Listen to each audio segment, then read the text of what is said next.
Rev it up and welcome to Cars Yeah, show number 2205. Be prepared to be inspired.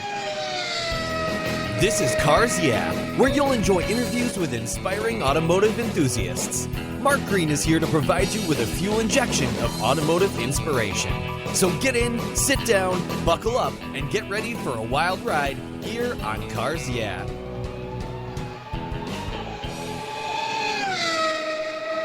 Dominic Dobson is the president of Dobson Motorsports, the Northwest's finest Porsche service, sales, and storage facility you can find. He and his team offer service, repair, restoration, and EV conversions. I can't wait to hear about this. Dominic is a former IndyCar and sports car racer who made 7 consecutive starts in the Indy 500 and won fastest rookie in history in 1988. He started his over 60 kart IndyCar series winning Rookie of the Year in 86. He's raced in the 24-hour Le Mans, Daytona 24-hour, and Sebring 12 hours numerous times. Dominic has raced in the Baja 1000, Pikes Peak International Hillclimb. He founded Motion Research Technologies, a pioneer in augmented reality, and invented the world's first wireless heads-up display, SportVue, for motorcycle riders. He's a racing coach as well and has managed Andrew Evans and Marco Kosick in their racing careers. We'll be back in just a moment, but first a word from our sponsors, so give them a little love. They keep the fuel in the tanks here,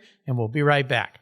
I've enjoyed the quality and variety of Lloyd's floor mats for decades now, and I'm super excited to report that Lloyd's Mat Store is now part of the Covercraft family of products. Car care that protects the things that move you. Lloyd's floor mats are the ultimate in quality and fit with carpet mats, all-weather mats, velour tex, Berber, classic loop carpet, and they're proudly made in the USA. They're designed and sewn with the highest of quality and offer custom fitment for almost any vehicle. There's a wide variety of styles, fabrics, and colors to choose from, and hundreds of licensed logos as well. Protect your vehicle's factory carpets from moisture, dirt, mud, snow, slush, anything that Mother Nature can throw your way. All of your options are quality made, easy to clean, they secure to the floor, and they look oh so good. Check out Lloyd's Mat Store for a wide variety of styles, colors, and options for your vehicle today. And I've got a special deal for you. If you use the code CARSYEAH, CARSYEAH at LloydsMatStore.com, you'll get $10 off. Just use the code CARSYEAH at LLOYDMATSSTORE.com, LloydsMatStore.com, Covercraft and Lloyd's Mats,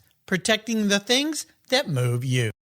I was talking with a buddy of mine the other day, and he asked me about American Collectors Insurance. He said, "While I listen to you on Cars Yeah, you're always talking about agreed value collector car insurance." Well, I insure all my cars on my regular auto insurance policy, and I've done it for years. Why use a different company for my collector cars? I get a multi-car discount. Isn't that good enough? I suggested he call his carrier and ask how much he would get if his collector car was totaled or stolen. He called back and said, "Boy, that was a scary conversation. The value of my car wasn't even close to what it's really worth." Thank you for the education, Mark. So don't just hope for a fair claim settlement. Be certain and know exactly what you'll receive with an agreed value policy. American Collectors Insurance has been protecting enthusiasts since 1976. Give them a call today for your personal agreed value quote at 866-ACI-YEAH. That's 866-224-9324. Tell them you're a friend of Mark Green's at Cars Yeah. American Collectors Insurance, classic car insurance, designed by collectors for collectors, automotive enthusiasts just like you and me. That's American Collectors Insurance. Fall is here, and you know what that means. Time to put a good coat of protection on your vehicle. I'm teamed up with AutoGeek, and they've been the leading source of auto detailing products, accessories, and expert knowledge for more than 20 years. What started back in 1997 as a small mail-order catalog company grew into a multi-website-based e-commerce store, and that's what they are today. With a large online presence on its own website featuring close to 100 different brands, AutoGeek has grown to be the largest car care retailer in the country. AutoGeek's wholesale program serves accounts in over 30 countries, and its retail sector ships worldwide. If you want to protect your vehicle this fall, and you should, go to autogeek.net for the best product selection on the internet today and technical support. AutoGeek.net is where I go for my detailing needs. That's AutoGeek.net. So, Dominic, we are back now. I was looking back, and I run into you every year at different events, and you and I ran into each other this past summer at, of course, Car Week. I think we actually always seem to run into each other at the airport, which is kind of interesting, but since we're flying in and out of SeaTac, that makes sense. But I've really been wanting to have you back since you took over Dobson Motorsports, because it used to be Gerber. I loved that dealership because they're the ones that saved my 72S. They figured out what was wrong with that car and made it work well right before I decided to sell it, and then as a result, I kept it. But I'd like for you to catch us up on what's going on in your world. So let's start with Dobson Motorsports. What's it all about? Well, thank you, and thanks for having me, Mark. It's fun to be back on after, I think we just talked about it 7 years. I know. It's time has flown and the world has changed a little bit, hasn't it?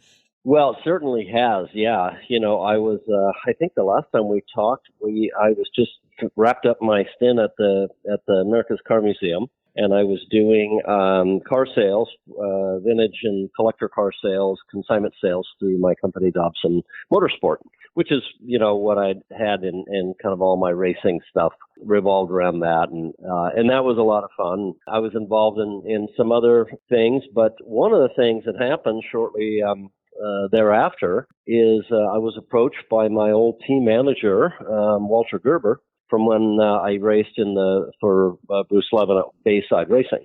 Walter was the team manager there. Walter, after he retired from racing in about 1990, late 90s, I should say, 99, I think, started Gerber Motorsport in Seattle, which was a Porsche specialty shop. Walter was a very classically trained Swiss Porsche mechanic, trained at the Porsche factory as an apprentice, worked there for a number of years before he moved over here and got involved in racing. So he started a business of servicing and maintaining Porsches for people, doing upgrades.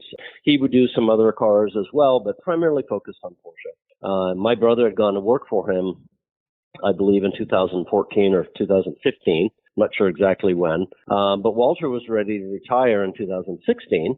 And he called me up and he said, hey, I want to retire, and, you should buy my shop.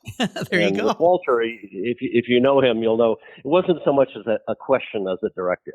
Yeah. It was not, he was that guy. You could or you should. It was, you will buy my shop. Yes, you will. So, absolutely. We laughed about it. And I talked to my brother a bit, and he said, it's a great shop, very well run, and we've got a lot of business, and all that. So I, opened up a negotiation with Walter. We came to terms, and I ended up buying it.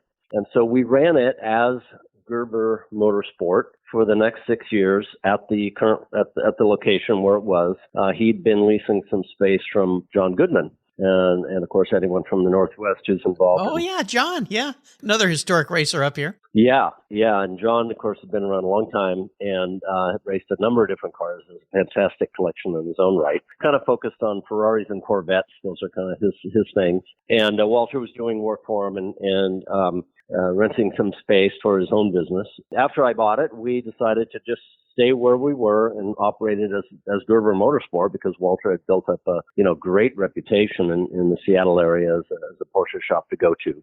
And so we ran it, and I had some bigger aspirations, and over time we were able to kind of see our way clear. I had some managers that were running it. I was involved very heavily in the software business down in Portland named VR Motion. And VR Motion made virtual reality software for driver training. I had done Pikes Peak in 2015, met my co-founder for VR Motion, who built a simulation of the Pikes Peak track and a simulation of the car that I raced, which was a Radical SR8 with a little V8 in it. Ended up doing 22 runs up the mountain in the sim. And when we went there, I ended up winning my class, the unlimited class, my first year out, which is pretty unheard of. Yes. And I knew it was really on to something because I'd never really done much simulation. I hadn't spent a lot of time on simulators, but once I got into the VR and was able to really experience that immersive effect, and just the muscle memory, the amount of data that you can process in the sim is very similar to the real car. Of course, without the consequences. And with Pikes Peak, 156 corners, less than 20% of them have any guardrails. Yes, gnarly place. You need to. Yes, a gnarly place, and it was terrifying on the one hand, but I'm really glad I did the simulation. So we started that company, and we focused immediately on the transportation industry rather than the racing industry. I'd been around racing a long time, and I knew there's just not enough drivers who were willing to spend money, or teams that are willing to spend money on this kind of simulation. You know, they have their own Formula One and all has, and NASCAR have, and IndyCar guys. You know, they've got fantastic, very, very expensive, high maintenance sims that they use. But what we wanted was something simple that could be adapted into the driver training market for driver's ed, the truck driving, the last mile, police, military, just first responders in general. So we started to grow that business, and I moved down to Portland, had managers running the shop up here, and then when COVID hit, our sim business slowed way down. My manager quit to go be with his family, look after them from a COVID standpoint. And so I came up, moved back up to Seattle, and started working with my brother and the team to just become the owner operator. My intention originally was to find another manager, but I decided when I got up here that I really liked being around cars again, and then working and being back in Seattle. My dad's getting older, and I wanted to just be back. This is one of my friends and family. We're not Portland so much. So I took over, and once I was kind of at the helm, I wanted to expand, and that's what we did. Now, you say expand, so a lot, and I'm familiar with Gerber. I mentioned in my intro, I had a 72S that I took to many shops, and nobody could figure out what was wrong with that car. And it had this weird thing going on, and I was so frustrated with it that I was about to sell it, and someone said, take it up to Walter, have him look at it. So I drove all the way up there because I live in Gig Harbor. It's a bit of a drive to get up there. And he said, well, let me take it for a drive. And I jumped in the right seat, and he jumped in the left, and we went maybe a mile, and he said, throttle bodies. And I said, what? He said, you need new throttle bodies. And I said, well, nobody's mentioned that. Yep. They've done all sorts of every other thing. And talk about a Swiss guy that can dial stuff in. And I picked that car up a week later. I didn't think it was the same engine. It was radically, he said, you were only getting like 70% throttle. And I'm like, oh my gosh, it was that. Now, it wasn't cheap, but I fell back in love with the car. And that's all that matters, right? Right. And by the way, nothing with Porsches is cheap. Well, of course. I've had them for 45 years. I know you and I were talking before we went live here, and this is the first time in 45 years I haven't had a Porsche in my garage, which feels a little naked, kind of weird. I'm working on whatever the next one's going to be after selling my Orange Crush, but you and I know the guy that bought my car. You worked on his cars, and so you might even work on my car someday. So that's kind of cool. I still call it my car. I just say it's living in a nicer garage now. Yeah.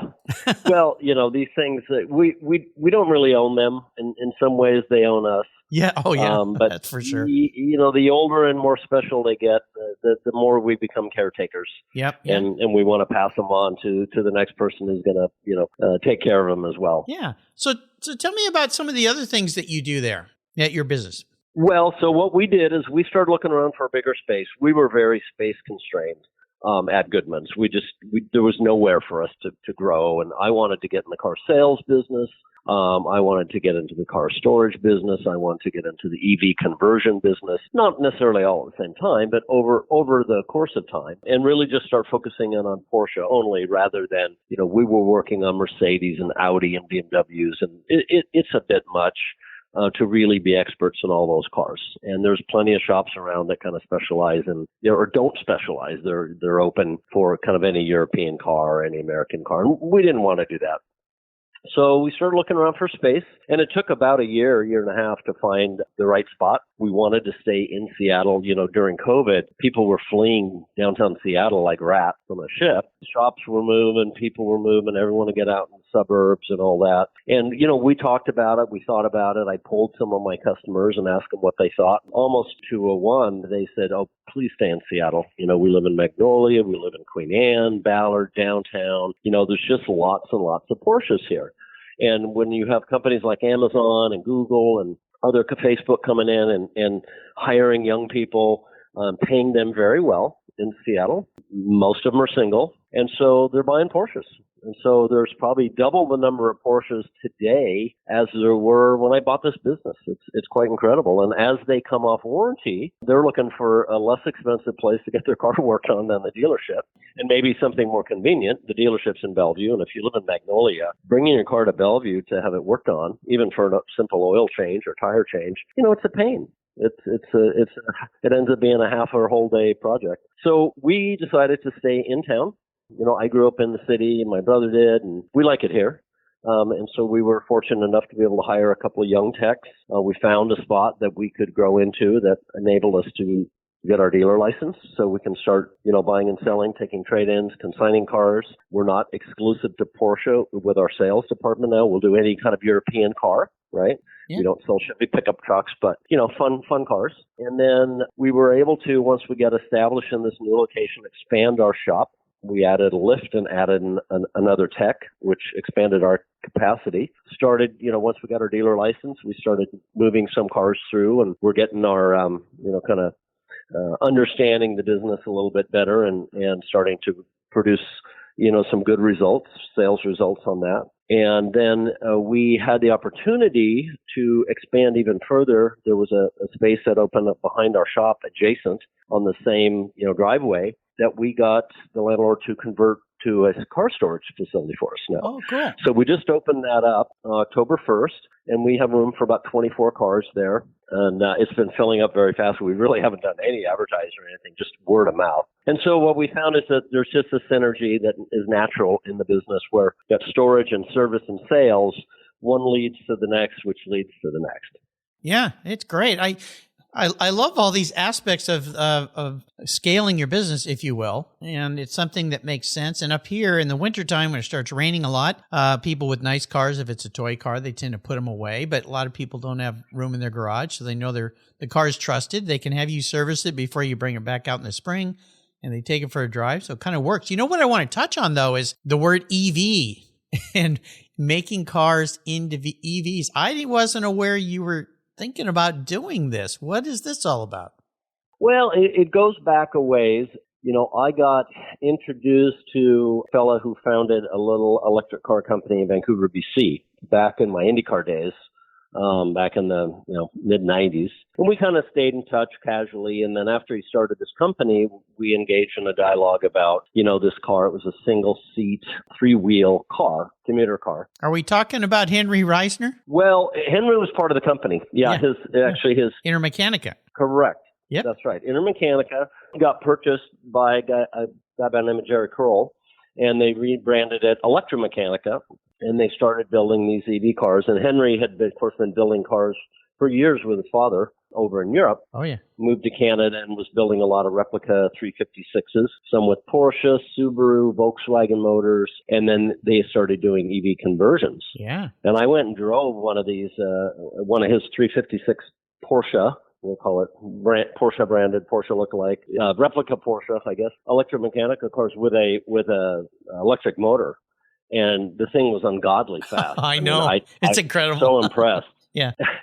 And did it sound like a internal combustion engine? No. I mean, that's just something that they just don't do, and you have to get used to that. And I know for a lot of kind of gearhead, that's one of the big turnoffs with EV, but. I've listened to so many engines and been in front of and behind so many engines in my life that a little peace and quiet sounded pretty good to me. With some speed.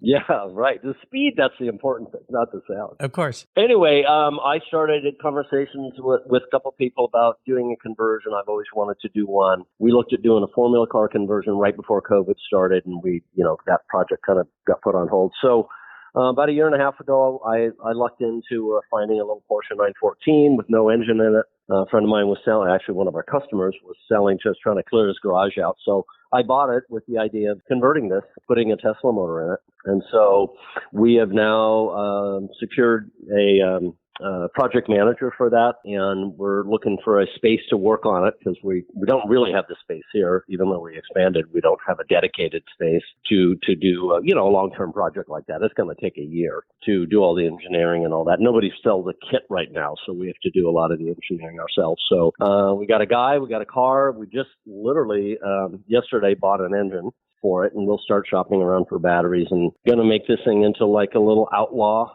EV, nice. Tire burning 914 rocket. I love this. I've been friends with Henry forever. I've driven many of his cars, pre-electric versions. I have had him on the show when they got into the Solos, building them over there in China. I had the guy who owns the business now on the show. And yeah, it's a neat idea. And I tell you, here's a funny story, Dominic. I bought the first electric Intermechanica from Henry ever. Really? Yeah. Now, there's another part of this story. I called him up one day when I was back at Griot's Garage and I was designing our new corporate headquarters. And I said, Henry, I'm finally going to order a car from you. And he said, oh, I'm so excited. I know you're going to want to put a 2.2 liter or a 2 liter 911 engine in. I said, no, I don't really need an engine. He said, what?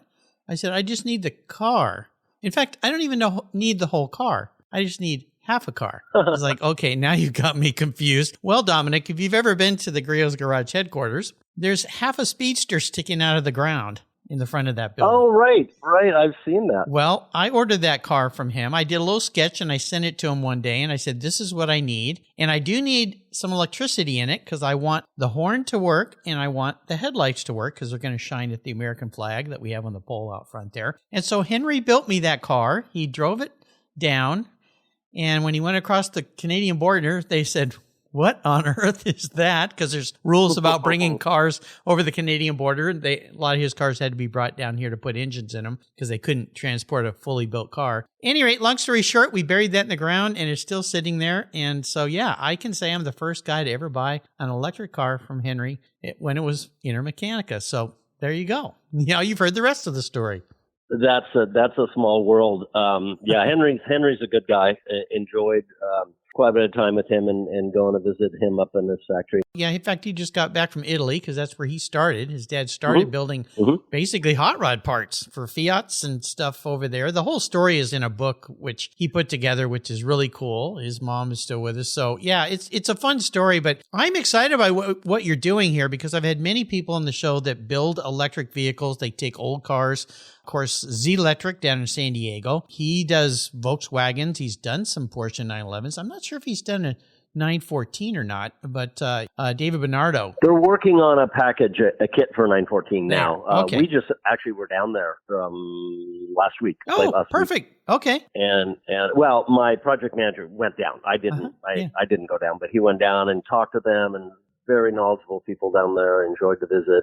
Learned a lot. Oh, they've been doing it for a while. Oh yeah, they've been doing it for a while, and so we're going to take what they have. Unfortunately, they don't have like a ready-made kit for us that we could just buy. They're working on one, but they don't think it's going to be done until late summer or who knows when. And we're a little more anxious to move forward. So yeah, it's a small world, and I think we'll end up doing some work with Henry, getting some consultant. He's got just a depth of knowledge about this. So yeah, it's going to be fun, and the goal would be to finish this car out, bring it to some car shows, do some cool tire burning YouTube videos, social media, all that. And then if somebody wants to buy it, great, I'll sell it and then build another one. And then hopefully start doing some donor car conversions for customers. Well, I think it's a great platform. I had a 73 2.0 914 I bought for my son when he was just 15. And they're just such fun cars. They're little go-karts. You know that. You've driven them. And yeah, for sure. You put like a 6-cylinder motor in those like Porsche did for that one year or two. And they're even better. But putting an electric, oh my gosh, they've already got 2 trunks. So it's a great fit. I can't wait to see what you've done. We're going to take a short break and thank our sponsors. We come back. We're going to talk a little bit more with the great Dominic Dobson. So we'll be right back.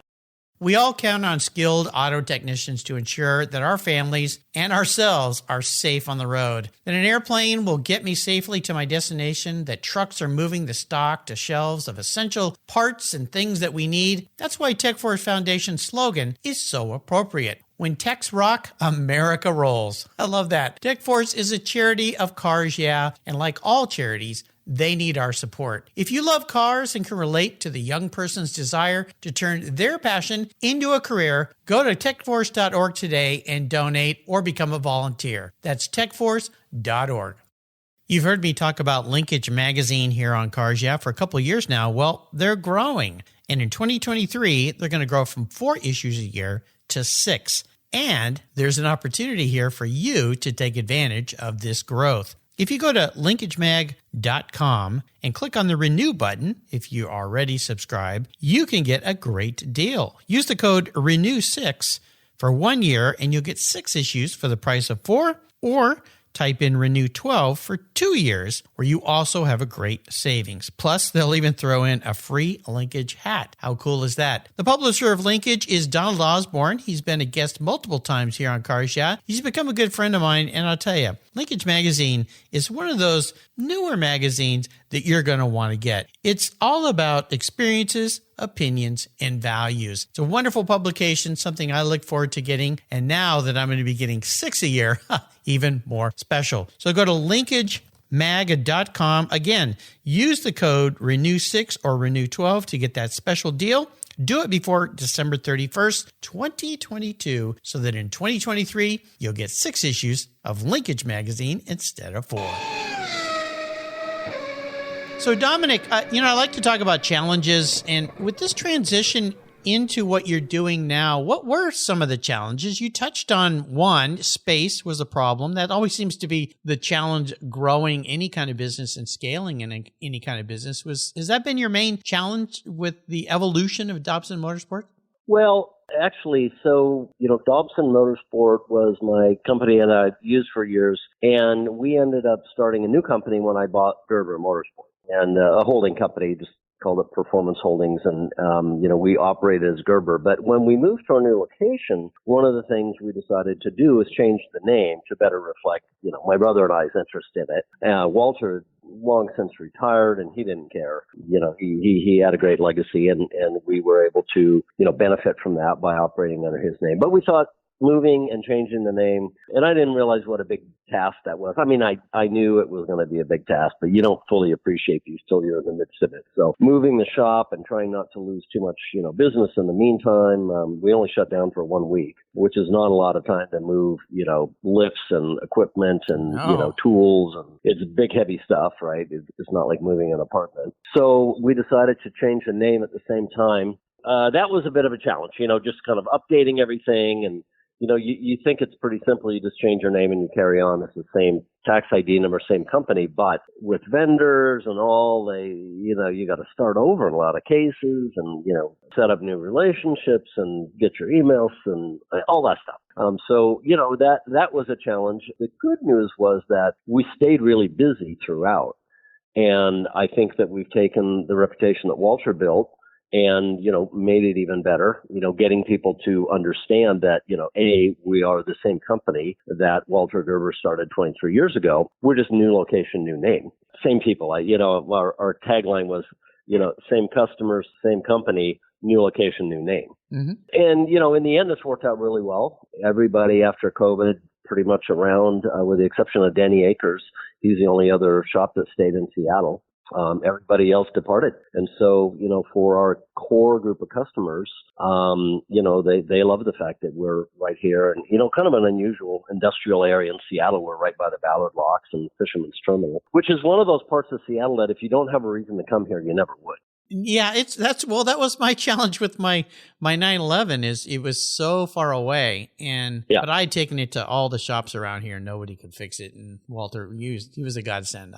I still think, I'm still talking about him today about doing that for me because it brought back a huge smile to my face. So, but when people want to have their beloved cars worked on, and many of these Porsche owners, that's the way they look at their cars, right? Is they want somebody who's going to figure it out. And what better to have you and your brother and the team that know what they're doing? I mean, that makes you, even whatever check you write, it makes you smile because you know things are going to be correct. Well, and that's the key. And, we took Patrick, certainly my brother, Pat Dobson, he learned a lot working with Walter and some of the Walter's other mechanics. And he'd worked on Porsches prior to that. He'd worked at Danny Akers. He'd worked at Complete Automotive. He'd worked at a couple of other shops around that specialized in Porsche. Paul Weir before he went out of business. Oh, wow. Yeah. So he had a lot of knowledge. And, we looked at hiring some other experienced techs. And honestly, we decided that we'd rather hire younger guys, maybe not quite as experienced, and train them the right way, as opposed to taking another person who learned how to do things one way, and then, we've got to try and integrate that. And I just said, Pat, I want you to be the mentor. So we hired a young guy from Tacoma named Paul Smith, who I'd known for a while. He'd been working at some different shops around the Tacoma area, and then he started commuting up. Well, when we got to our new spot here, there was an apartment upstairs. Oh, so perfect. I said, "Hey, Paul, how would you like to stop commuting for 3 hours every day?"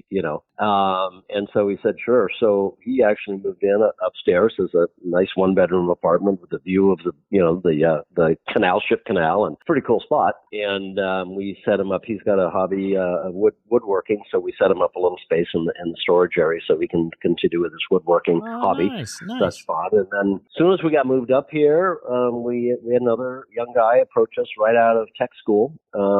And I spoke with his tech instructors, and he was looking for just an apprentice kind of job, and spoke with his guys, and they said, hire him. You'll never find anyone better, at his age. And so we did, and he's been working out super good. So we've got two guys kind of, one under the other in terms of just the apprenticeship and the training, and that's been working out well. And, that's been kind of the least challenges. I know a lot of shops have a tough time finding good people, and it is tough. Yeah. And then, when we started our sales side, I'd gotten to know a fellow by the name of Matt Adair, and Matt had been around the car world for quite some time, doing some racing. He raced a lot of the different Lemons races and a lot of endurance races, had a lot of off-road experience and such, and was a big Porsche fan. So we got to talk, and I said, "Hey, why don't you come on in, and join the business as a head of sales, our sales manager, and, help me with the dealership." So he's come aboard now, and now he's full-time, and, he runs all the sales, and I run all the service. So there's been quite a few challenges, but, generally speaking, we're just trying to approach things methodically and put one foot in forward with the other, and just continue to grow the business. That's great. Now, one of the things I know about you is you have a bucket list item in your head of running at the Bonneville Salt Flats and going over 300 miles an hour. Is that still on your bucket list? Is that something you still like to do? Absolutely. Yeah. So when I retired from racing in 1998, I decided there was 3 things I wanted to do for sure, in terms of racing, before I kind of officially hung up my helmet. And one was the Baja 1000, which I did with a friend of mine from Bellevue in 2005. Okay. We just rented a car, and we got about, a little over halfway through our stint, and we had some problems, which is a whole other story. I'm sure. And then I wanted to do Pikes Peak, but we had a lot of fun, and I would go back and do Baja again in a heartbeat. It was just an absolute blast. And then we did Pikes Peak in 2015, 10 years later. Ran that Radical up the hill and won my class, so that was a great event for me and personally, and just, marked another one off the list. And so now my last kind of bucket list is I want to go 300 miles an hour at Bonneville or somewhere. Bonneville's kind of been hit and miss in terms of the salt there. But I would just, that's as fast. I've gone 245 in a sports car at Le Mans, a Porsche 962. And I just want to go faster than that, right? Because speed has kind of been my thing. And so I haven't really done much of a focus on that yet, just because with the move and expanding the shop. You're kind of busy running a bunch of businesses, dude.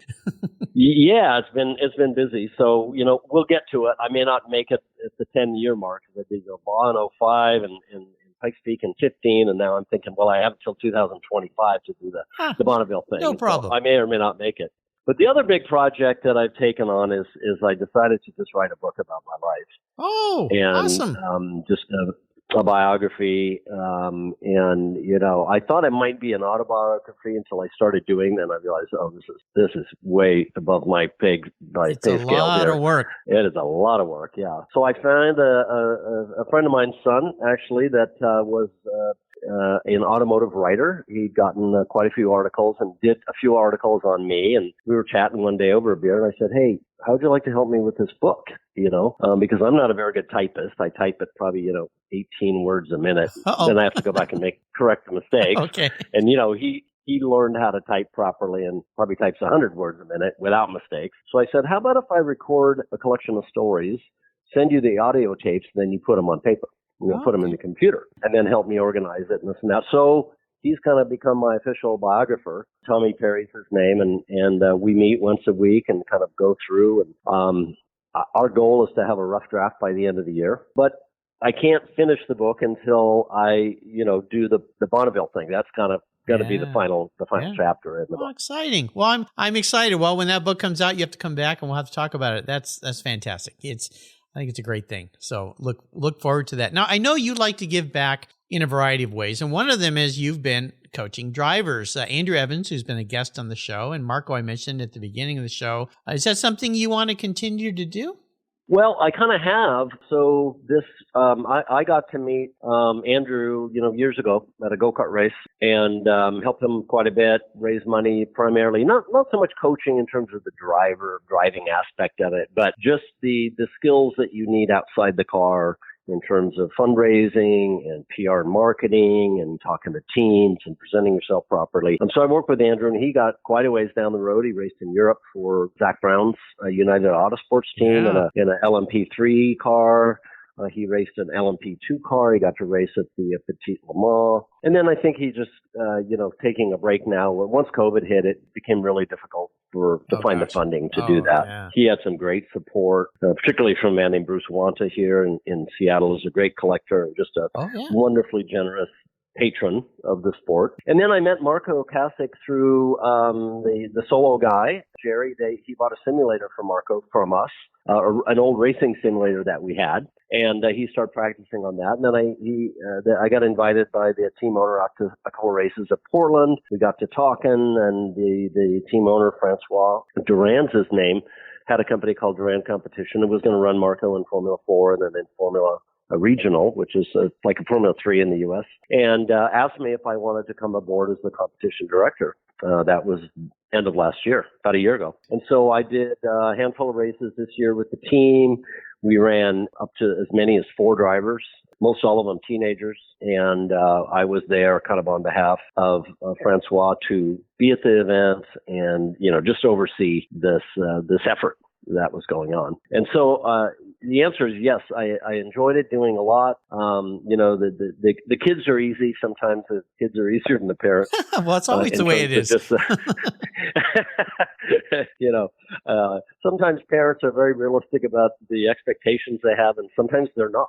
And you have to manage that. And in most of the cases with young drivers, especially in formula cars and such, the parents are the ones footing the bill. And it's not an inexpensive sport, as you know, by any means. You're talking about hundreds of thousands of dollars a year. And sometimes at the end of the year, you look at each other like, what do we really have to show for that? Except, a couple of, maybe you got a podium or two, but you got crashed equipment and big bills. And, it's a very challenging sport. But I enjoyed it. What I'll do going forward, I'm not sure. I'm still involved in management with Marco, and there's some other drivers that I'm kind of following closely and very staying abreast of their career and doing what I can. But I've got my plate full between the shop here and our simulation business.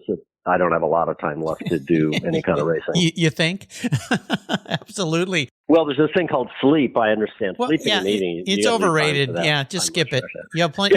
When Don Garlitz was on my show, he had a great quote. He said, "Mark, I'll have plenty of time to sleep when I'm dead." Yeah, that's right. Yeah, there's a guy who's still going strong at quite an elderly age. Dominic, I'm really happy you came back and you could share what's going on in your life, because it's just amazing how things have evolved. And the last time we spoke was 2015. You were talking about the run up Pikes Peak, and I can't believe it's been so long, and the world has certainly changed quite a bit, but I really appreciate you coming back. Before I let you go today, could you share maybe a success quote or some words of inspiration for people out there that want to have a life around motorsports like you? Well, I'd say the one thing is just, and it's been said many, many times before, is persistence. You just can't give up. If you talk to any of the very successful race car drivers or athletes or, people who are successful in business, I think they'll all tell you that sticking with it, having a plan, right? And then sticking with your plan, because you're always going to have more setbacks than you have successes. And so you have to, it's not the setbacks, it's how we recover from them and move forward. And, I had a lot of setbacks in my racing career, and, you just have to get up Monday morning and, put your pants on and go out and do it again and learn from those mistakes. And, and you have to have the passion for it as well, too. And we see this kind of with some of the kids that were running with us. Some of them were really committed and devoted and wanted to be professional race car drivers. And some were there because they wanted to have a good time and they could afford to be there. And you can tell the difference right away, just in the level of passion that they have for the sport and their commitment to it.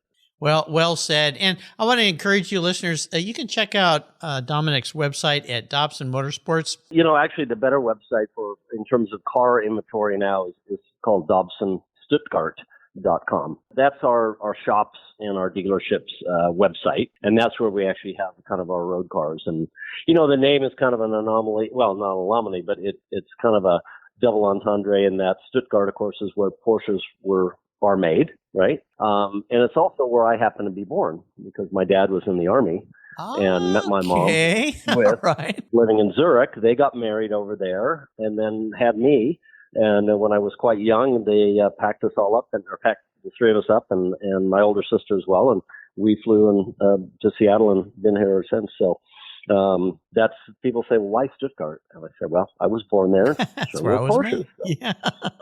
I think that's pretty darn cool. Well, see, I learned something new about everybody I have on the show, even people that come back that I've known for many years. So I really appreciate that. I'll put links to all of the websites we talked about today on Dominic's show notes page on the Cars Yeah website, but he's easy to find. You just Google him and everything will pop up. Follow him on Instagram, Facebook, all the good social media sites. Dominic, thanks for taking a little pit stop with us today and coming back and sharing your world. This has been great fun. You bet. Until you and I talk again, I'll see you down the road. Thank you. You're welcome. Thank you so much for joining us on today's ride here at Cars Yeah.